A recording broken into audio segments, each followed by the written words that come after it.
Hey fellow Vault Wearers, it's Angry Turtle and I have for you update from public test server. It will not include any story spoilers, then we are going only over the new stuff that will not spoil anything story related. And in the same time I'm still conflicted with myself if I should do story on the public test server or I should wait until it will be released and try to shield myself from all the spoilers and then do it when it will be released, or just like do bonus live stream and do the story mark as a spoiler earlier on. Of course, Morrat. Okay, Morrat is dead. And what I was talking about, yeah, the story spoilers and seriously. Okay, second Morrat is dead. And I was talking about story. And here you need to help me, guys. Wow. For real. Third Morrat is dead. You need to help me, guys, and tell me what I actually should do. Especially what you want to see. Do you want me to do like during the week extra live stream with heavy spoilers when I will go through the story of Still Dawn, as it was already added with this public test server? I didn't touch it yet. I didn't spoke with anyone about it because I don't want to know it too early before I do it myself. But yeah, you let me know. I will skip anything that's story related and go straight into the rewards. I mean rewards, the new stuff that you can get with this update, most likely next month. Okay, what's new? We'll get Swamp Camo Hazmat Suit. That's one thing. Okay, decent, another hazmat suit. There will be new paint for XO1 power armor, but we have so many paints that I'm not going over that. There is some more cosmetics. I will skip cosmetics apart from the one that is really cool. That's actually another hazmat suit, but it's a cave diving suit. I don't know if we will apply it as a skin or we craft it separately because it's look totally different, but it works as a hazmat suit.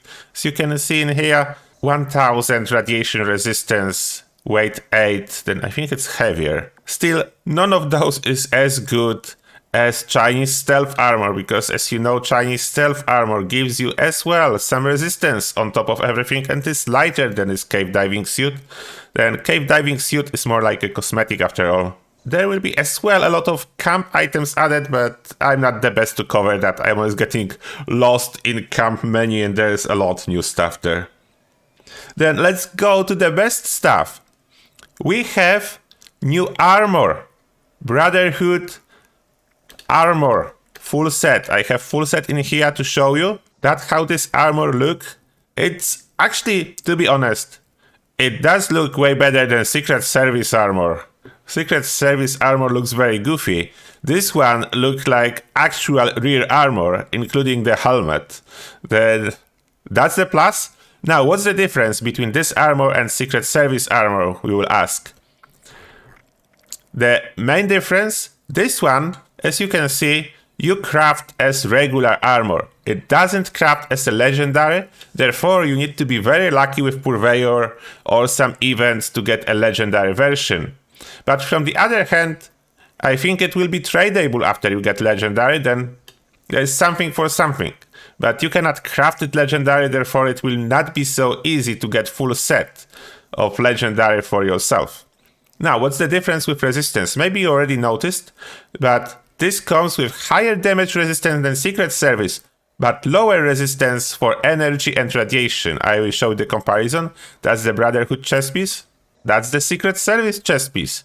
As you can see, there's 10 less damage resistance, but way more energy and radiation resistance. For the other pieces, for the limb pieces, Brotherhood will come with 63 damage resistance, 43 energy, 43 radiation resistance, and it's all upgraded to Buttressed. That's the best upgrade for both, for Secret Service and for Brotherhood of Steel. And compared to Secret Service, that's 53, 53, 53. Then we have 10 more of those, 10 less of damage resistance. Although, it's fair to mention that damage resistance is the most important one in this game, much more important than energy resistance and radiation resistance, then I think this trade is fair. And Brotherhood of Steel armor will be at least as good as Secret Service, if not better.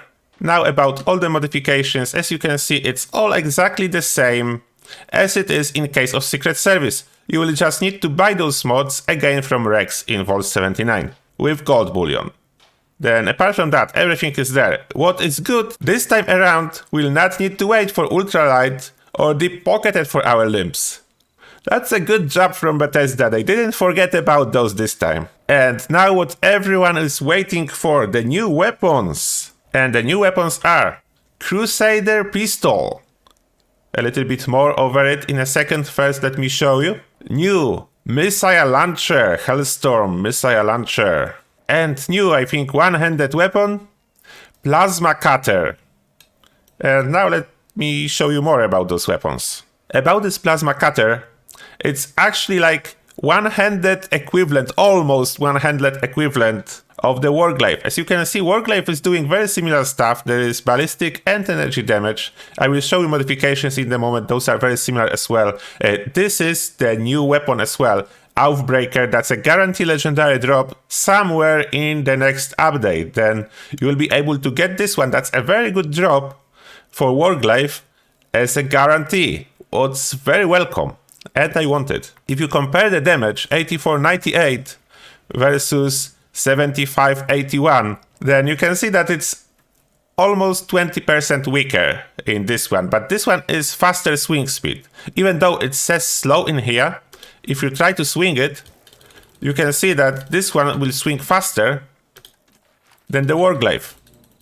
Warglaive is clearly slower than Plasma Cutter. Now we'll not stop too long on Plasma Cutter, I will just show the modifications for it. Plasma Cutter, very similar like Warglaive, Cryo Blade, Flaming Blade, Shocking Blade, and Standard Blade. They just skip one modification, there is no two versions for energy damage, they just put a Standard Blade as a Plasma Blade, but weaker. Then you want one of those three. That's logical, I don't mind it. I wish it will be a little bit stronger. Now, the Missile Launcher. There are some cool modifications. Start from something that's not cool. The scope options, there is nothing special. You can have recon scope, night vision scope, or just standard sight. Nothing special in here. What I was surprised, no targeting computer. And about the payload. You have couple options. The standard one, that basically allows you to shoot 4 times and then reload. It's like quad missile launcher. Then you can put plasma, napalm, all and chanced blast payload. That's basically means 2 more missile in your magazine and cryo payload. I don't know why napalm is so much less damage, but we'll test it. Standard no one will use, I think, but let's compare it to the damage of normal missile launcher. Here we have 591 and I have normal missile launcher. Normal missile launcher is doing slightly higher damage and you can have targeting computer, but the trade-off is the fire rate is lower. On the new missile launcher, you can fire almost twice as fast, what's actually significant, and it compensates for lack of damage, a little bit lack of damage. Then let's try some other payloads, and basically standard and enhanced payload, it's like normal missile launcher, but those 3 are new. Then let's see what happened. Let's start with the lowest possible damage and shoot something. Can I hit a hatchling with the missile launcher? Let's see. What will happen? Wow. It's a hit and I put this one on fire, but it barely does any damage, it looks like. Okay, let's see what we can do about the super mutants with this missile launcher. A hit in VATS. Yeah, that's a hit. Oh, that's a barely any damage.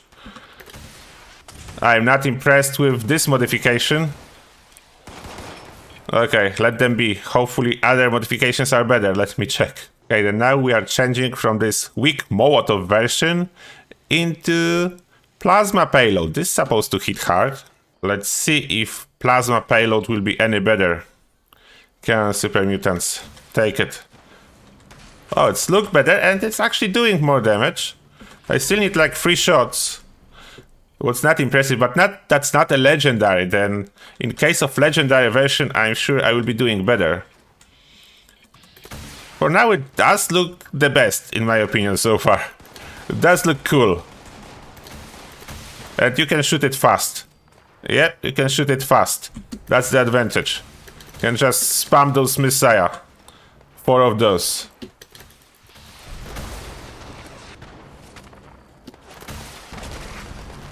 Can probably kill myself easier than them.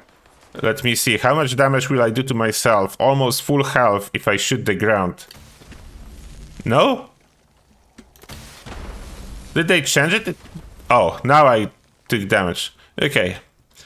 As explosive, hard to predict when you will get damage, when you will not. And now the last payload that we'll be testing, cryo payload. Okay, let's try to freeze super mutant. Freeze. Wow, that's a lot of... He's actually moving slowly. It looks like one hit do the trick.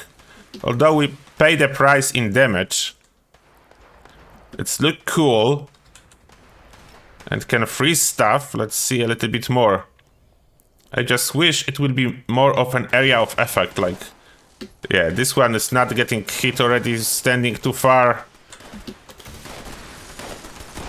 The damage is not crazy. But it's a cool toy. I need to say that. It's a cool toy. Way better than standard missile launcher that's basically not very useful for anything. This one is useful for something.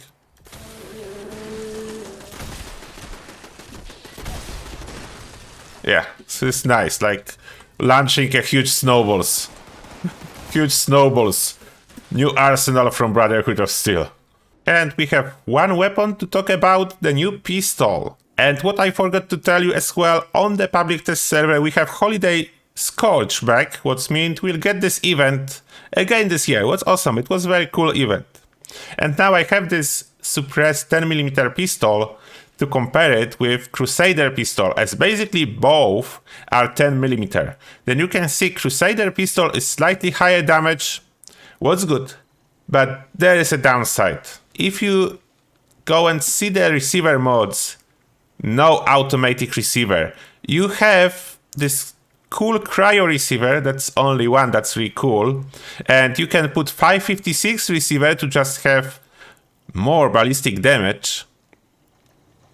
Fusion receiver is weird, I don't know why someone will choose it. I will not be fully testing this pistol in here, as this video is already very long, but I want to show you this modification and comparison with 10mm pistol. About the barrels, unfortunately only standard long or short, that's bad. And magazine, there is no perforating magazine, therefore I don't know how much stronger it will be than 10mm pistol. I think because 10mm can be automatic, it will still win in DPS. And sights as well, not too much to choose from, but there is a suppressor. That's something. And one other good thing about this pistol, it's really cool sound when you shoot it.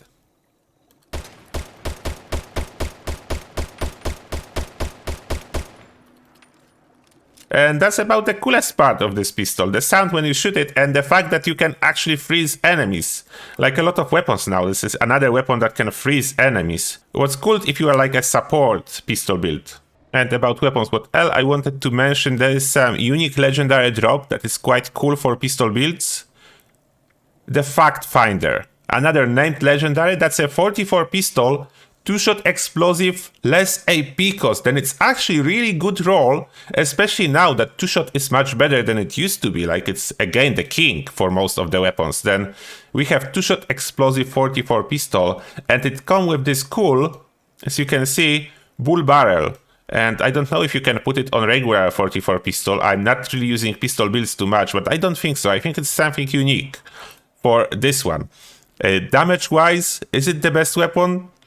No, let me compare it to Western Revolver that I have with me from my mule. That's 2-shot explosive as well. And as you can see, Western Revolver will do more damage. Then it's definitely not the number one, but not far behind either. Because you see 183 damage here, 2-shot Western, 230 damage. And last quick mention, another guarantee legendary drop that you can have, the Farmhand. It's a really cool name, although it's damage versus ghouls, but still comes with 40% swing speed, then for someone who does not have any good two-handed melee weapon, it can be quite useful to kill those ghouls. And that will be about everything for the update from public test server that I have for you guys. I know I'm a little bit late, but always quite busy with other videos last 2 days. This update came live 2 days ago, but I'm covering it now. I couldn't before, sorry about that. And definitely let me know what you think about all this new stuff. And in the same time, should I play new questline, the Still Dawn, on public test server, or should I wait until it will go live? Because I don't know what I should do about it. Anyway, that's it for this video, and as always, thank you a lot for watching, and see you guys in the next one.